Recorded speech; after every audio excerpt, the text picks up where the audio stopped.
Okay, fantastic. Up next, we have Shahriar Anwar. And Shahriar told me a little bit earlier this morning that he's a teacher at ASU and works in the engineering. And so he's had different circumstances that have brought him in contact with some dangerous substances, and he's seen other people become affected by this. So he's going to talk to us today about neuroendocrine disruptors and the health effects of metals and chemical additives. Thanks very much, Shahriar. Right over to you. Thank you. So I'll share my screen right over here. Okay. All right. So I'll talk about the, it's a very big topic, but I'll skip over and talk about a few things in here. And so the health effect metals and chemical additives. In particular, I'll confine myself to one or two metals, and then just one class of chemicals that we use in our everyday life. So this is a picture what we have. This is a pewter dishes, and the right one is some from the Middle Ages. And pewter was a very nice material because silver tarnished easily, and silver was expensive. Pewter looked as nice as silver, was not cost as much. And I grew up when my great-grandfather had some pewter dishes, and then it was passed on to my grandfather, who was the eldest child, and then it was passed on to my father, the eldest, and then to me, being the eldest child. We drank and ate from the pewter. I thought that's a special thing. Now I regret doing that. So because pewter, you see, is an alloy, it's a tin alloy, but it's it's got other material in it. But it used to be very high percentage of lead. In the Middle Ages, it was sometimes 70% of that could be lead. Now, in the Middle Ages, the noble people, they were very suspicious because they felt that they were getting unhealthy, they were getting all kind of disease and whatnot, but the servants who were faring very well. So what happened, the servants were eating from earthenware and the noble people were eating from pewter dishes, and they were also drinking a lot of alcohol and drinking a lot of acidic food like tomatoes and whatnot, which the servants could not afford. And so the acidic food would leach out the lead, and they were getting lead poisoning. But anyway, under federal law in the United States, since 1970, any lead pewter dishes produced nowadays do not contain any lead. Okay, they have antimony and bismuth. Bismuth are also dangerous, but small amounts of those things. So anyway, so the lead has a lot of effect in here.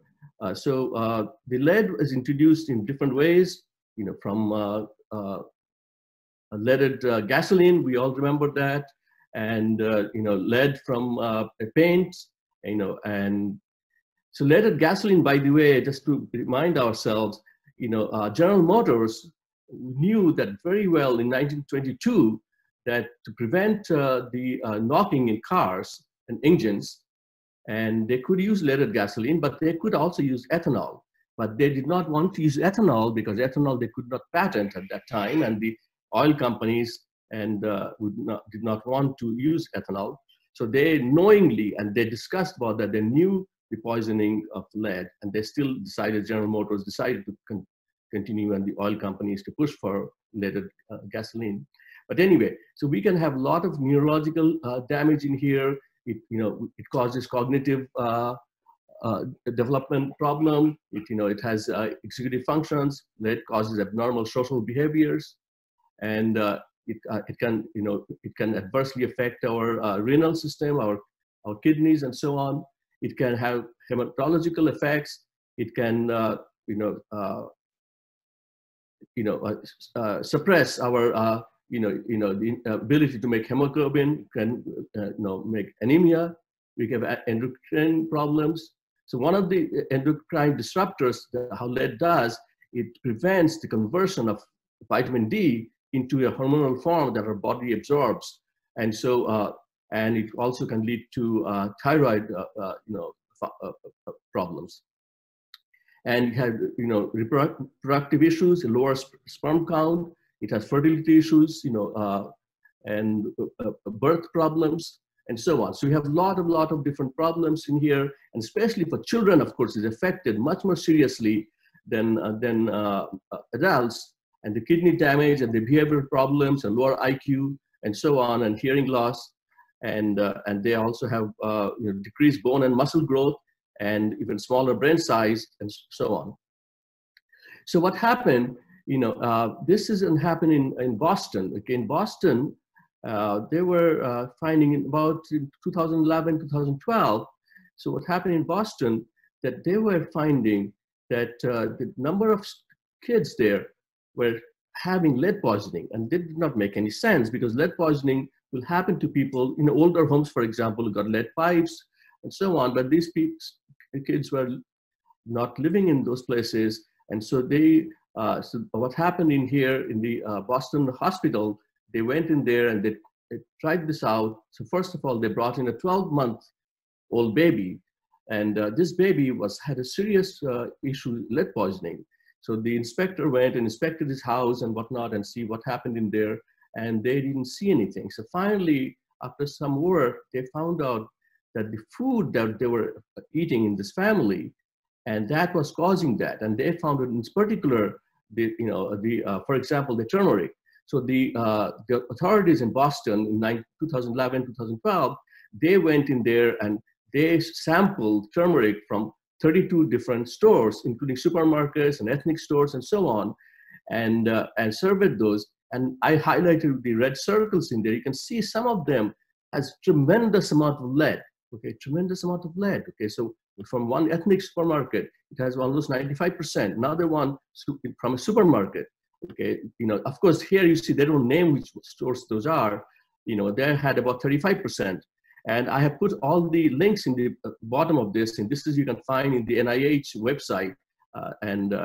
This was again, so this is published in 2017. This report right over here. So this is pretty scary right here. Okay, so why do people put lead in turmeric, for example? So lead, reason is that the lead is heavier, right? So it's unscrupulous business people, they can get more money for their product. And other thing is that the lead enhances the color, and that's why you use lead paint. We, for example, use lead in our leather, okay? In our vinyls and leather, use less acetate to produce them, and they, adds color. And lead also protects, materials from developing mold and fungus. So less, it not only kills people, it also kills other things too. So anyway, then I came in. Okay, what happened here? Okay, oops. All right, thank you. Okay, so then we went in there, and then in North Carolina in 2011, 2018, they were finding another bunch of kids. They were all getting lead poisoning. And so at that time, so what happened, these people went and researchers from CDC, so they went and tried to find out what happened, and they found out from that, and this is a long list in here, and I put the link in the bottom. I copied a few of those from that paper. Okay, so this is they found different amounts of lead, and you can see some of the astronomical. In kumkum, by the way, is made out of a turmeric derivative, and you see the pictures on the right. And so these people have, like, they put a thing on their head. It's, it's for religious rites and so on. Women are marked, they're married, okay, so don't touch them, okay, and so on.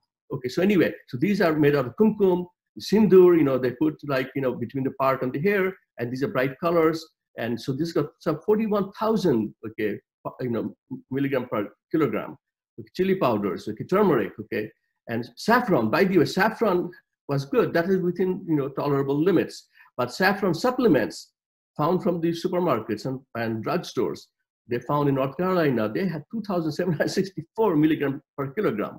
It's absolutely incredible. Okay, so anyway, so and then they also what happened? Okay, I have to click on the slide itself.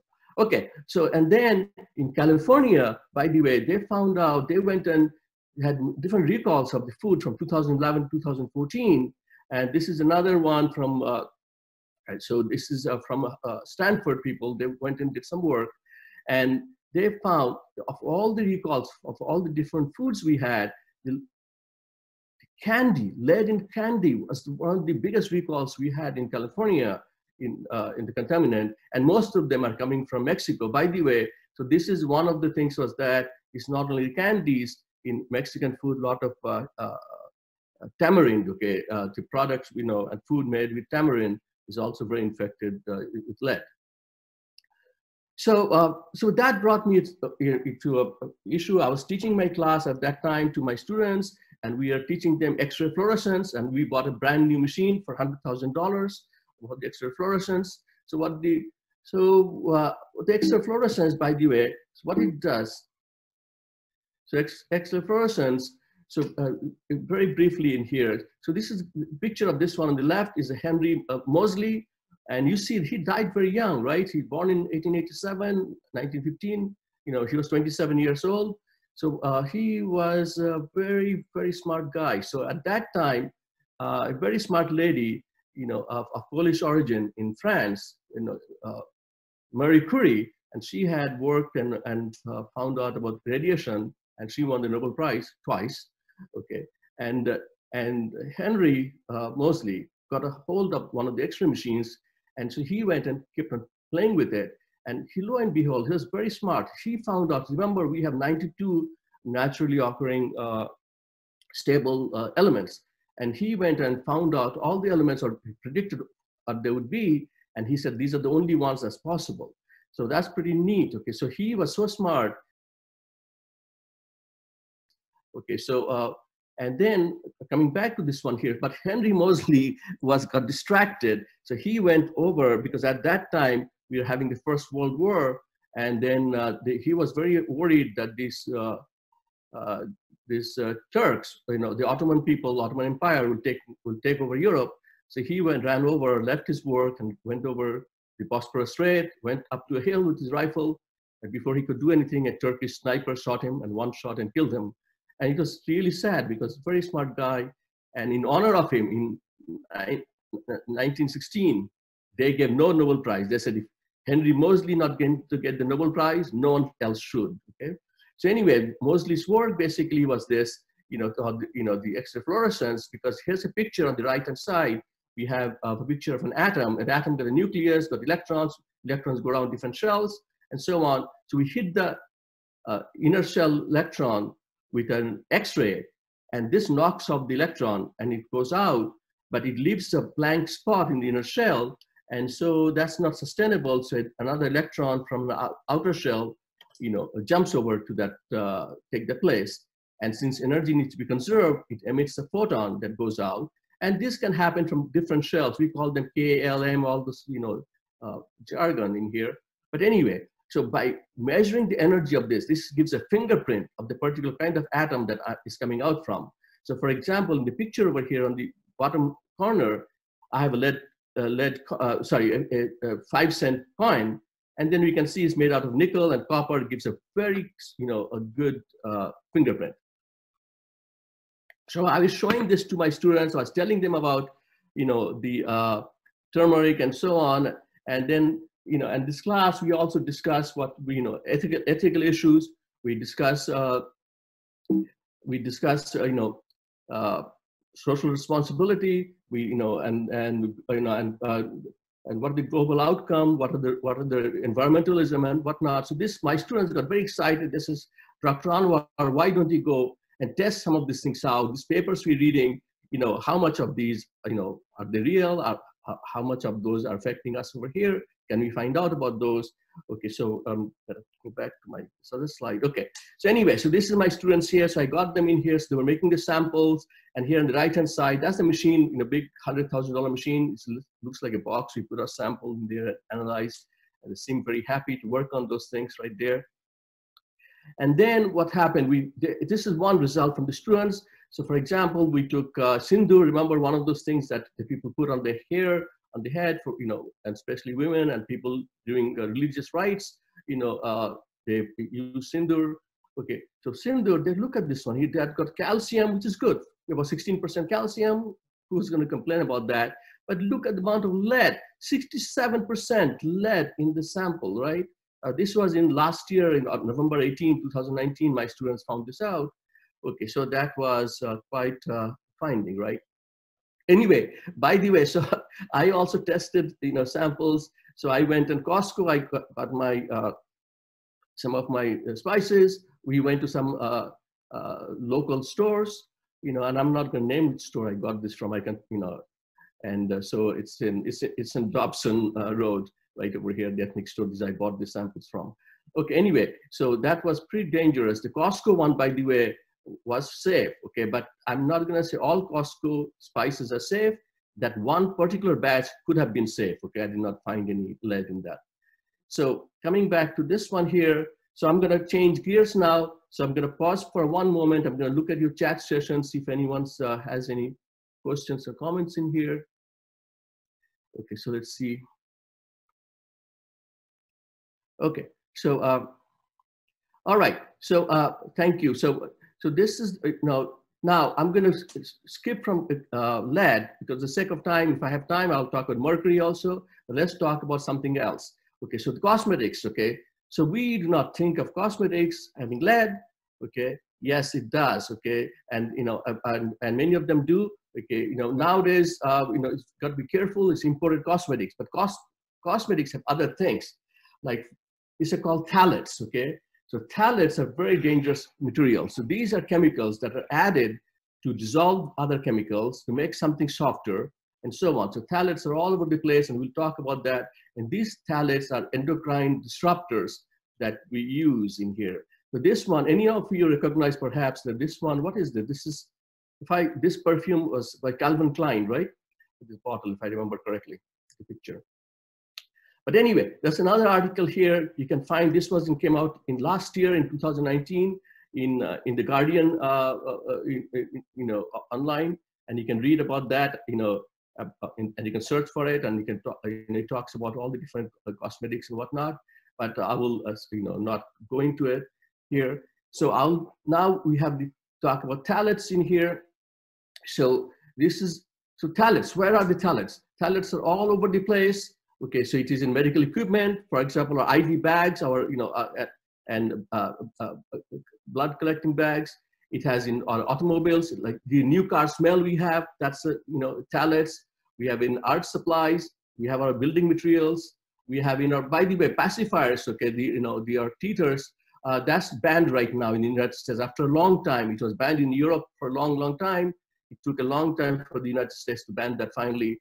And cosmetics, by the way, some of you know, are not regulated by the FDA, because in 1990s, when Bill Clinton was president, the chemical industry, they go and hired a lot of Hollywood people, and they campaigned hard and made Congress pass the bill that FDA is not allowed to regulate cosmetics unless it's ingested in the body and causes deaths and so on.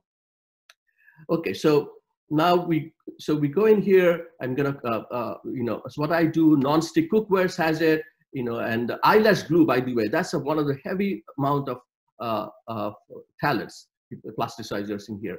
So again, there's phthalates, the top one, one of the phthalates we all know is bisphenol A, BPA. That's in our water glasses and whatnot in plastics. We try to avoid so much.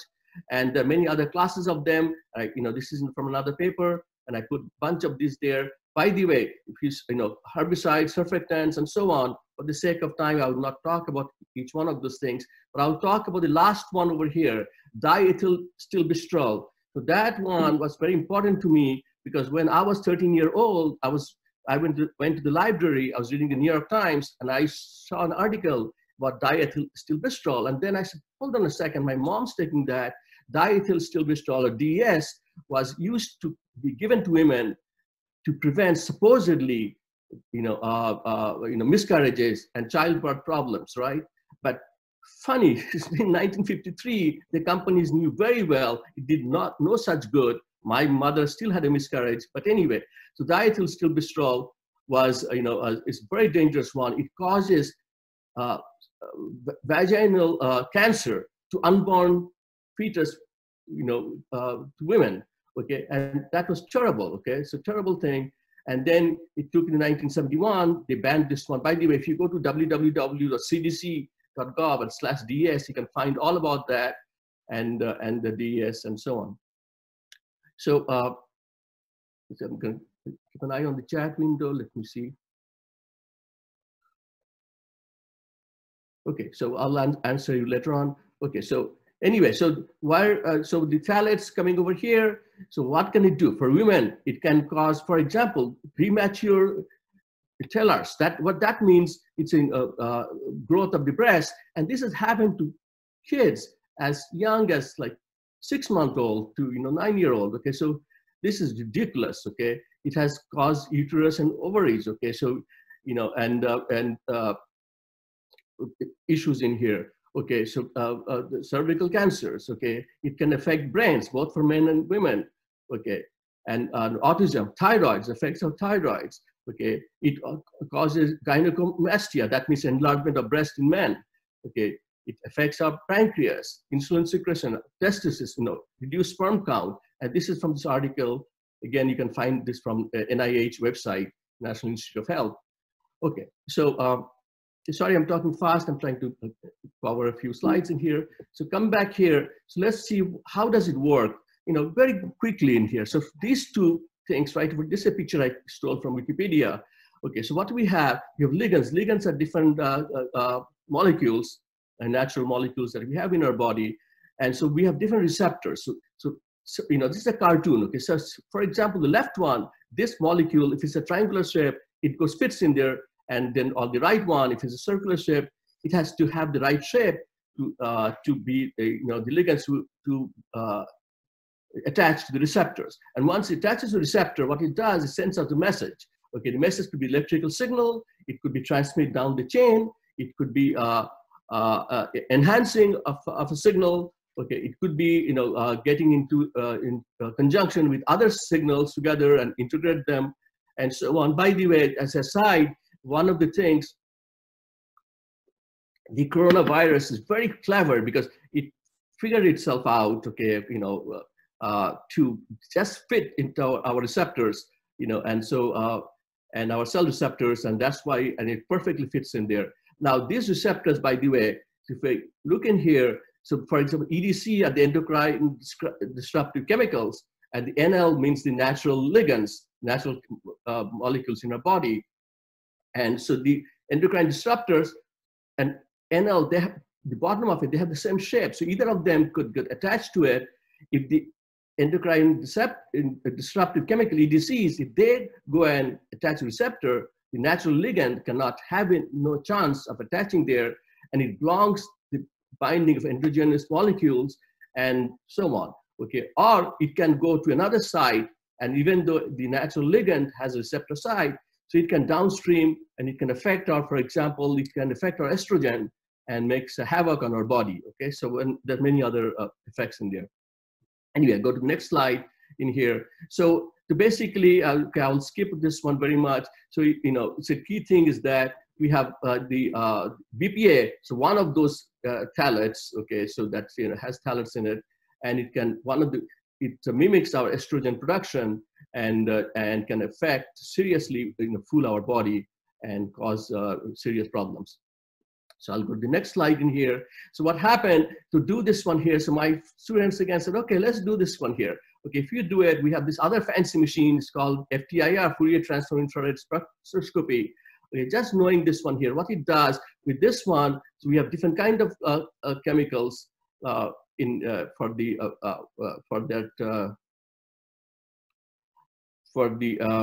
phthalates. By the way, I forgot to mention in here, if I go back, so you see right over here, you have, so how do you know what food, what cosmetic, what has it? If it has BBB, DBB, DEP, DHP, all of these are phthalates, okay? And perfumes are mostly phthalates unless they specify what it is. Okay, so anything with a P, avoid those, okay? So that's, and then or write to them, okay? And then this website on the CDC, you can also find out which one has it, which one doesn't. So coming back to this guy here. So anyway, this is my students making samples over here again, and then they went on FTIR, they found this lot of DHP, and I had them bring the toys over so they can from home, and they found certain toys and certain other ones had, phthalates, certain ones didn't, which is nice in there. Okay, so all right, we're running long in here. So okay, so we'll I'll stop. So next one, okay, Ron. Okay, sorry about that. We have maybe I'll take 15 seconds to talk about this. Mercury poisoning is very important, but key thing, where does mercury come? Our fish is poisoned. The majority of the mercury comes from our coal-fired power plants, okay? 40% in the world, 50% in the United States. Again, mining activities and gold, okay, and iron, okay, the biggest ones, and and cement production, and industrial waste, okay. We are poisoning our waters, our food source, and some of it comes from volcanic natural activities, but majority is due to human activities, and very, very sad in there. Okay, sorry I ran out, overran over time, but I'm going to stop right over here. Okay, so let's go this guy. Okay.